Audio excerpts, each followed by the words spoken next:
강원도 태백 산맥자락 첩첩산 중에 위치한 작은 마을. 8살 꼬마 현우는 인생의 큰 변곡점을 맞이하게 됩니다. 넉넉하지는 않지만 따뜻한 보금자리였던 집에서 부모님의 이혼으로 현우의 세상은 한순간에 무너져 내렸습니다. 웃음소리 가득했던 집안은 언제 그랬냐는 듯 고요해졌고 현우는 그 적막함 속에서 홀로 남겨진 기분이었습니다. 이른 아침 하늘은 짙은 안개에 휩싸여 있었고 희미하게 비치는 햇살은 차가운 산골짜기의 기운을 녹이기엔 역부족이었습니다. 현우는 마루에 쪼그리고 앉아 앞마당을 바라보았습니다. 초점 없는 눈동자에는 슬픔과 막막함이 가득했습니다. 곧이어 집 앞에 멈춰선 작은 트럭, 그리고 트럭 안으로 짐을 옮기는 엄마의 모습. 부모님의 언성이 높아졌습니다. 현우는 내가 데려갈 거야? 엄마의 목소리는 떨리고 있었지만 단호했습니다. 당신 마음대로 해. 하지만 난 한 푼도 줄 수 없어. 아빠의 목소리에는 분노와 무력감이 뒤섞여 있었습니다. 어린 현우는 부모님의 말다툼을 완전히 이해할 수는 없었지만 가족이 더 이상 예전과 같을 수 없다는 것을 본능적으로 느꼈습니다. 집을 나서는 엄마의 눈시울을 붉게 물들어 있었습니다. 엄마는 현우의 머리를 쓰다듬으며 말했습니다. 현우야, 엄마가 더 좋은 곳으로 데려갈게. 우리 둘이서 잘 살아보자. 현우는 아무 말도 하지 못했습니다. 그저 엄마의 손을 꼭 잡았습니다. 마치 손을 놓으면 엄마가 사라져 버릴 것만 같았습니다. 며칠 후 현우는 엄마와 함께 익숙한 집을 떠났습니다. 덜컹거리는 작은 트럭은 구불구불한 산길을 따라 달렸습니다. 차가운 바람이 창문 틈새로 들어와 현우를 움츠려 들게 했습니다. 엄마 옆에 있었지만 현우는 알 수 없는 불안감에 휩싸였습니다. 어디로 가는지, 앞으로 어떻게 살아갈지 아무것도 알 수 없었습니다. 다만 이제 더 이상 예전의 집으로 돌아갈 수 없다는 것만은 분명했습니다. 트럭이 도착한 곳은 산비탈에 아슬아슬하게 걸쳐있는 작은 초가집이었습니다. 주변에는 듬성듬성 나무 몇 그루와 붉은 흙길만이 보였습니다. 초가집의 벽은 군데군데 구멍이 나 있었고 지붕의 볏짚은 누렇게 변색되어 있었습니다. 엄마의 남동생 현우에게는 외삼촌인 철수가 어색한 미소를 지으며 마중 나왔습니다. 누나, 애를 데리고 여기까지 온 거야? 철수의 목소리에는 놀라움과 당황스러움이 묻어났습니다. 응, 당분간만이야. 이해해줘. 누나, 갈 곳이 없어? 엄마의 대답에 철수는 미안한 표정을 지었습니다. 어쩔 수 없잖아. 그래도 애는? 초가집에서 나온 철수의 아내, 즉 현우의 외숙모는 현우를 위아래로 훑어보았습니다. 엄마는 현우의 손을 잡으며 안심시키다 말했습니다. 걱정 마, 내가 알아서 할게. 잠시만 신세지자. 그날 밤 현우는 마루에 앉아 칠흑 같은 어둠에 잠긴 산을 바라보았습니다. 초가집 안에서는 엄마와 외숙모가 저녁을 준비하는 소리가 들렸습니다. 잠시 후 엄마가 현우 옆에 앉았습니다. 현우야, 엄마가 할 말이 있어? 엄마의 목소리는 차분했지만 걱정이 가득했습니다. 현우는 엄마를 돌아보았습니다. 순수한 눈망울에는 의아함과 불안함이 교차했습니다. 엄마가 왜 이렇게 심각한 표정을 짓는지 이해할 수 없었습니다. 외삼촌네 형편이 많이 어려워? 우리까지 얹혀 살게 돼서 더 힘들어졌어? 엄마는 한숨을 쉬며 말했습니다.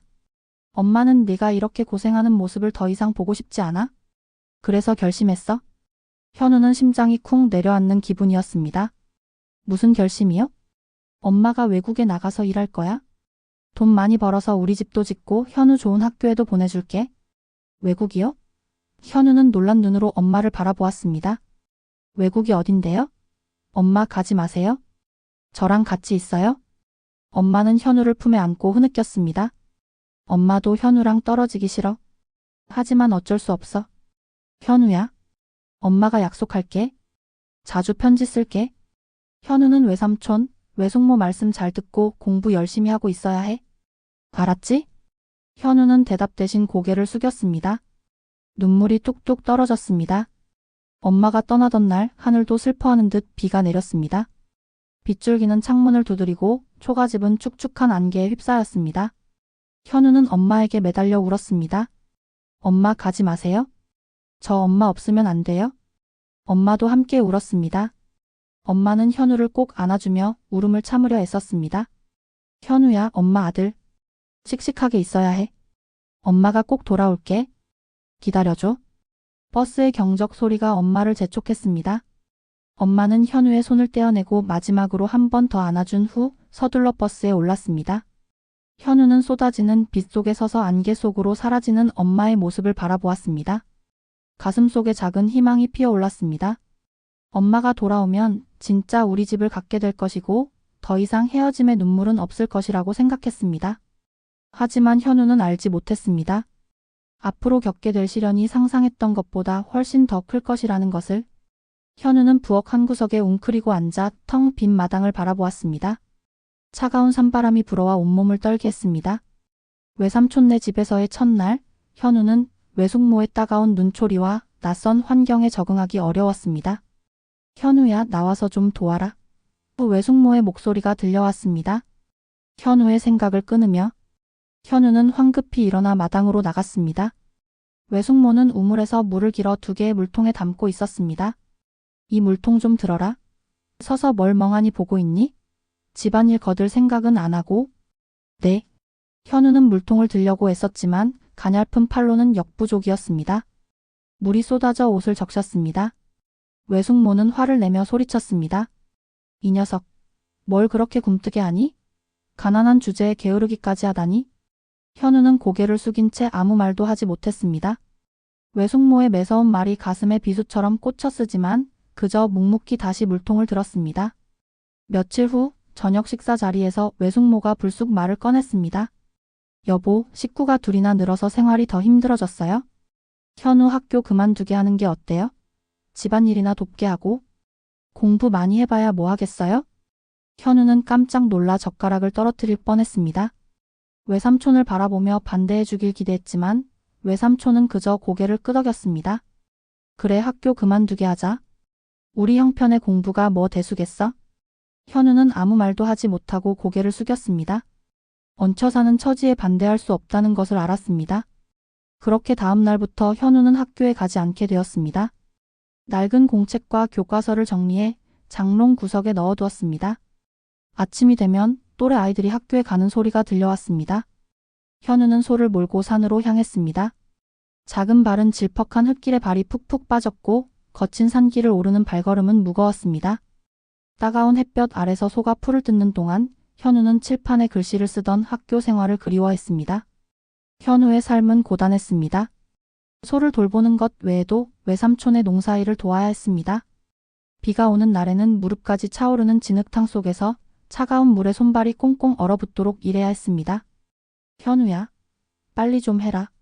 군뱅이처럼 뭐 하는 거냐? 외숙모의 날카로운 목소리가 들려왔습니다. 짜증 섞인 눈빛과 함께. 네, 금방 할게요. 현우는 작게 대답하고 서둘러 일을 했습니다. 하지만 아무리 열심히 해도 외숙모의 마음에 들지 않았습니다. 어떻게 일을 하는 거냐? 풀이 저렇게 많이 남았잖아. 오늘 저녁밥 먹을 생각 말아라. 현우는 입술을 깨물며 일을 계속했습니다. 반박할 수 없었습니다. 얹혀 사는 신세니까. 외숙모의 잔소리는 이제 익숙해졌지만 그래도 가슴은 아팠습니다. 시간이 흘러 현우의 배에서 찌릿한 통증이 느껴지기 시작했습니다. 처음에는 체했나 싶었지만 통증은 점점 심해졌습니다. 어떤 날은 밭 한가운데 주저앉아 배를 움켜쥐고 숨을 헐떡여야 했습니다. 하지만 외숙모에게 걱정 끼치기 싫어 아픈 내색을 하지 않았습니다. 좀 더 참아보자. 현우는 이마에 땀을 닦으며 스스로에게 말했습니다. 그리고 다시 일을 시작했습니다. 하지만 통증은 멈추지 않았습니다. 어느 날 오후 소를 데리고 외양간으로 돌아오는 길에 배가 심하게 아파왔습니다. 현우는 용기를 내어 부엌에 있는 외숙모에게 다가갔습니다. 외숙모, 요즘 배가 너무 아파요? 걱정돼요? 현우는 떨리는 목소리로 말했습니다. 외숙모는 현우를 흘끗 쳐다보고는 말했습니다. 소 먹으러 다닐 때 아무거나 주워 먹었겠지. 집에 쌀도 부족한데 병원 갈 돈이 어디 있겠니? 아프면 참아. 남 걱정 말고. 외숙모의 차가운 말에 현우는 마음이 무너져 내렸습니다. 현우는 고개를 숙이고 작게 대답했습니다. 네, 알겠어요. 현우는 마루에 나가 구석에 쪼그리고 앉았습니다. 다시 배가 아파왔지만 그저 입술을 깨물고 신음을 참을 뿐이었습니다. 눈물이 뺨을 타고 흘러내렸지만 외숙모에게 들킬까봐 황급히 닦아냈습니다. 통증은 날이 갈수록 심해졌습니다. 어느 날 산에서 소를 돌보다가 갑자기 배가 너무 아파서 일어설 수가 없었습니다. 땀이 비오듯 쏟아졌고 얼굴은 창백해졌습니다. 숨쉬기조차 힘들었습니다. 현우는 근처 나무에 기대어 섰지만 곧 작은 몸은 땅으로 쓰러졌습니다. 그리고 황량한 산속에서 의식을 잃었습니다. 함께 소를 돌보던 아이들이 놀라서 외삼촌에게 달려가 소식을 전했습니다. 외삼촌이 달려왔을 때 현우는 미동도 없이 쓰러져 있었습니다. 얼굴은 하얗게 질렸고 입술은 파랗게 변해 있었습니다. 아니, 얘가 왜 이러지? 후 외삼촌은 당황하며 중얼거렸습니다. 걱정과 짜증이 뒤섞인 목소리로. 외삼촌은 현우를 안고 집으로 돌아와 외숙모와 함께 급히 보건소로 데려갔습니다. 의사는 심각한 문제가 의심된다면 즉시 큰 병원으로 옮겨야 한다고 했습니다. 외숙모는 그제야 심각성을 깨닫고 걱정하기 시작했지만 여전히 잔소리를 멈추지 않았습니다. 쯧쯧, 아무거나 주워 먹더니 결국 이 사단을 냈구나. 정말 못 살아? 현우는 의식을 잃은 채 구급차에 실려 시내 큰 병원으로 이송되었습니다. 얼굴은 파리하고 숨소리도 약했습니다. 의사들은 곧바로 검사를 시작했습니다. 엑스레이와 초음파 검사 결과 의료진과 외숙모는 모두 충격에 휩싸였습니다. 의사는 심각한 표정으로 필름을 보며 말했습니다. 아이의 뱃속에 큰 종양이 있습니다. 무게가 거의 2kg나 되고 장기를 심하게 압박하고 있습니다. 이 종양 때문에 아이가 몇 달 동안 심한 통증을 겪었을 겁니다. 외삼촌은 얼굴이 하얗게 질렸고 외숙모는 그 자리에 얼어붙은 듯 움직이지 못했습니다. 믿을 수 없다는 표정이었습니다. 종양이 그렇게 크다고요? 그럼 어떻게 해야 하죠? 그 외숙모는 떨리는 목소리로 물었습니다. 빨리 수술해야 합니다. 시간이 지체되면 생명이 위험할 수 있습니다. 의사는 단호하게 말했습니다. 수술 비용을 듣자 외숙모는 더욱 당황했습니다. 수천만 원이라고요? 저희는 가난해서. 다른 방법은 없을까요? 의사는 고개를 주었습니다. 수술을 미룰 수는 없습니다. 지금 당장 수술하지 않으면 아이의 생명이 위험합니다. 외숙모는 급히 외국에서 일하고 있는 현우 엄마에게 전화를 걸었습니다. 전화를 받은 엄마는 아무 말도 할 수 없었습니다. 손이 떨리고 눈물이 쏟아졌습니다. 수술하세요? 제가 돈 붙일게요. 엄마는 단호하게 말하고는 여기저기 전화를 걸어 돈을 빌리기 시작했습니다. 1년 동안 힘들게 모은 돈으로는 수술비에 턱없이 부족했습니다. 친척, 친구, 심지어 모르는 사람들에게까지 돈을 빌려야 했습니다.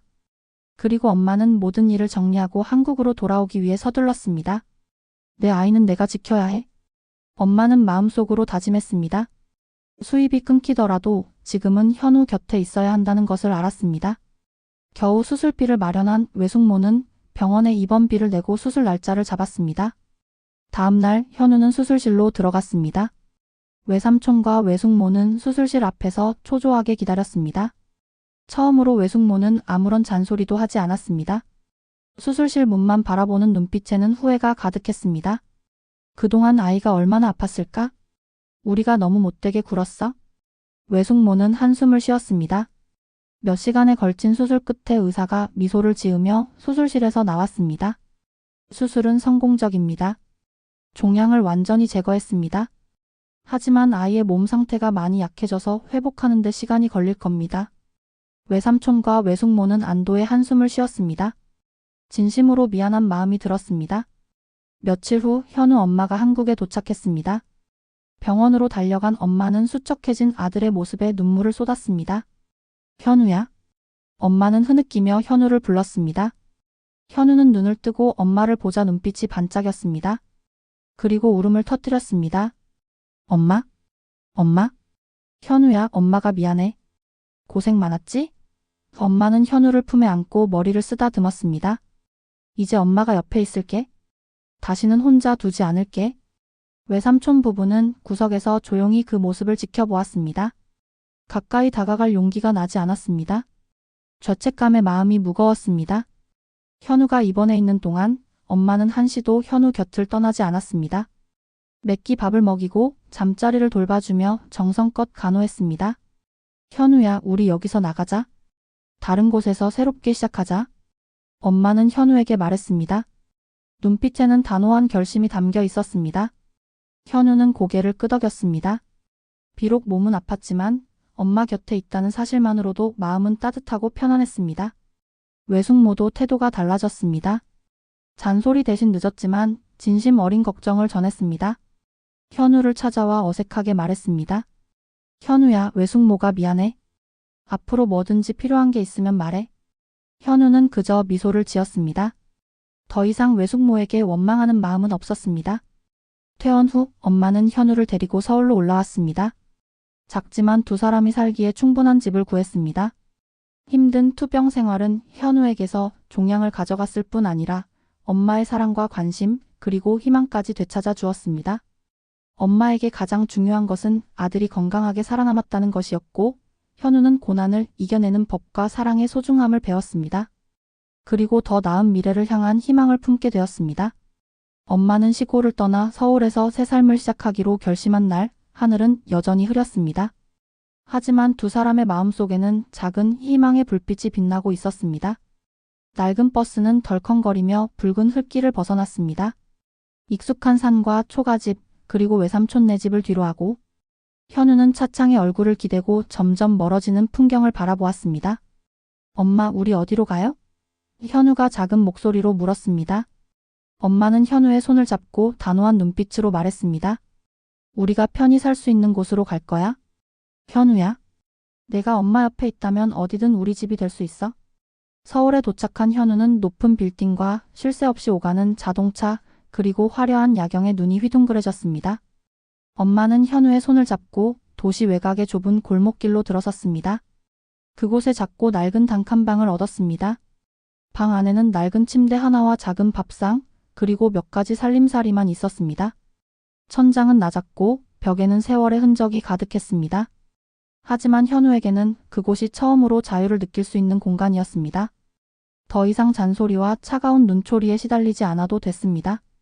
엄마는 방을 둘러보고는 현우에게 미소를 지으며 말했습니다. 현우야, 우리 집이 생겼다. 우리 둘이 열심히 살면 다 잘 될 거야. 현우도 미소를 지었습니다.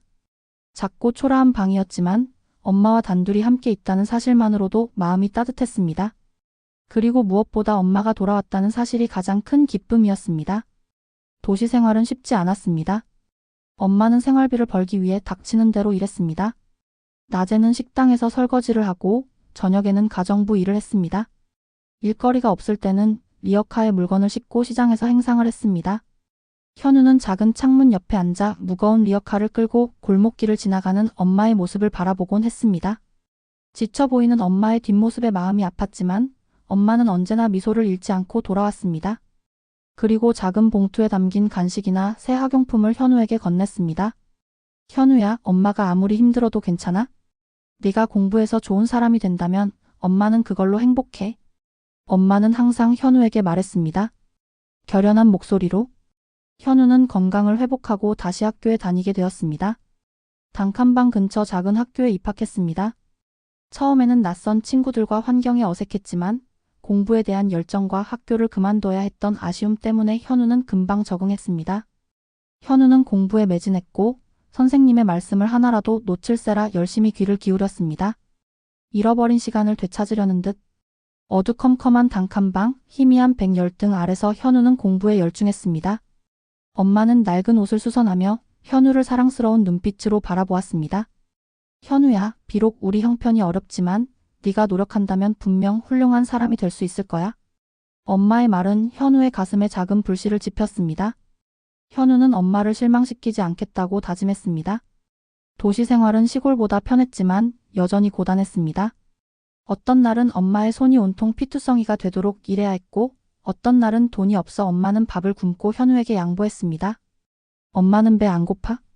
너 많이 먹어? 현우가 걱정스럽게 물으면 엄마는 항상 이렇게 말했습니다. 하지만 현우는 알고 있었습니다. 엄마가 자신을 위해 모든 것을 희생하고 있다는 것을. 학교에서는 낡은 옷과 소금에 절인 밥 때문에 친구들의 놀림을 받기도 했지만 현우는 좌절하지 않았습니다. 오히려 더욱 열심히 공부해서 반에서 항상 1등을 했습니다. 자신을 위해 희생하는 엄마를 위해서. 힘든 시간이었지만 엄마의 사랑은 현우에게 가장 큰 힘이 되었습니다.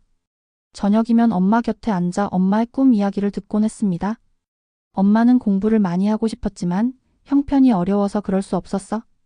현우는 엄마처럼 고생하지 않았으면 좋겠다. 엄마는 눈빛에 간절한 소망을 담아 말했습니다. 현우는 엄마의 손을 꼭 잡고 주름진 엄마의 얼굴을 바라보았습니다. 엄마, 저 공부 열심히 해서 훌륭한 사람 될게요. 그리고 엄마 호강시켜 드릴게요. 더 이상 고생하지 않으셔도 돼요. 현우의 약속은 현우에게 가장 큰 원동력이 되었습니다. 꿈속에서 현우는 엄마와 함께 작지만 행복한 집에서 웃으며 사는 모습을 그렸습니다. 더 이상 가난과 고통에 시달리지 않는 행복한 미래를. 시간이 흘러 현우는 어엿한 청년으로 성장했습니다. 그리고 노력의 결실을 맺어 우수한 성적으로 학교에서 장학금을 받게 되었습니다. 장학금 수여식 날, 현우는 기쁜 마음으로 집으로 달려갔습니다. 방 안에서 옷을 개고 있던 엄마에게 자랑스럽게 말했습니다. 엄마, 저 장학금 받았어요? 학교에서 학비도 면제해 준대요. 엄마는 고개를 들고 기쁨의 눈물을 흘리며 현우를 끌어안았습니다. 현우야, 정말 자랑스럽다. 내가 해냈구나. 장학금은 현우의 노력에 대한 보상일 뿐 아니라 엄마에게는 희망의 빛이었습니다. 고생스러운 날들이 헛되지 않았다는 것을 느꼈습니다. 아들이 밝은 미래를 향해 나아가는 모습을 보며 장학금과 학교의 지원 덕분에 두 사람의 생활은 조금 낮아졌습니다. 엄마는 예전처럼 힘들게 일하지 않아도 되었고 건강을 돌보며 휴식을 취할 수 있었습니다. 현우는 주말에 아르바이트를 하며 엄마를 돕기 시작했습니다. 식당에서 설거지를 하며 번 돈으로 책을 사고 미래를 위해 저축했습니다. 현우야, 아직 어린데 너무 무리하지 마. 현우가 손에 온통 비눗물을 묻히고 집에 돌아오면 엄마는 걱정스럽게 말했습니다. 엄마, 저 괜찮아요? 엄마 고생 덜 시켜드리고 싶어요? 현우는 환하게 웃으며 말했습니다. 눈빛에는 굳은 결의가 빛났습니다. 여전히 어려움은 많았지만 작은 단칸방은 그 어느 때보다 따뜻했습니다. 조용한 밤이면 현우는 책상에 앉아 자신의 꿈을 글로 적어 내려갔습니다. 훌륭한 건축가가 되어 사람들에게 아름다운 집과 다리를 만들어주고 싶다는 꿈을. 엄마, 나중에 멋진 집을 지어드릴게요. 마당도 있고 나무도 있는 예쁜 집이요. 이런 작은 방에서 더 이상 고생하지 않으셔도 돼요. 현우는 눈을 반짝이며 상상 속의 집을 설명했습니다. 엄마는 현우의 머리를 쓰다듬으며 말했습니다. 현우야, 네가 행복하다면 엄마는 마음속에 큰 집을 가진 것처럼 행복할 거야. 엄마의 말은 현우에게 큰 힘이 되었습니다. 현우는 꿈을 이루기 위해 더욱 열심히 공부했습니다. 세월이 흘러 현우는 어른이 되었습니다. 그리고 우수한 성적으로 대학교를 졸업하고 건축회사에 취직했습니다. 처음 받은 월급으로 현우는 엄마와 함께 살 조금 더 넓고 깨끗한 집을 구했습니다. 엄마, 이제 더 이상 걱정하지 마세요. 제가 엄마를 잘 모실게요. 편안하게 사세요. 새 집으로 이사하는 날, 현우는 엄마에게 말했습니다. 엄마는 새 집을 둘러보고는 행복한 눈빛으로 현우를 바라보았습니다. 현우야, 네가 정말 자랑스럽다. 세상 무엇보다도. 두 사람은 새롭게 시작했습니다. 더 이상 가난과 고통에 시달리지 않고 두 사람은 밝은 미래를 향해 함께 날아갔습니다.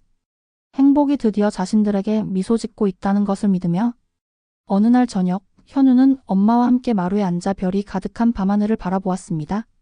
현우는 엄마에게 자신의 계획을 이야기했습니다. 고향에 집을 짓고 엄마와 함께 평화로운 시간을 보내고 싶다고? 엄마, 제가 엄마를 위해 모든 것을 할게요. 엄마가 행복하게 해드릴게요. 현우는 단호한 눈빛으로 말했습니다. 엄마는 미소를 지으며 현우의 손을 잡았습니다.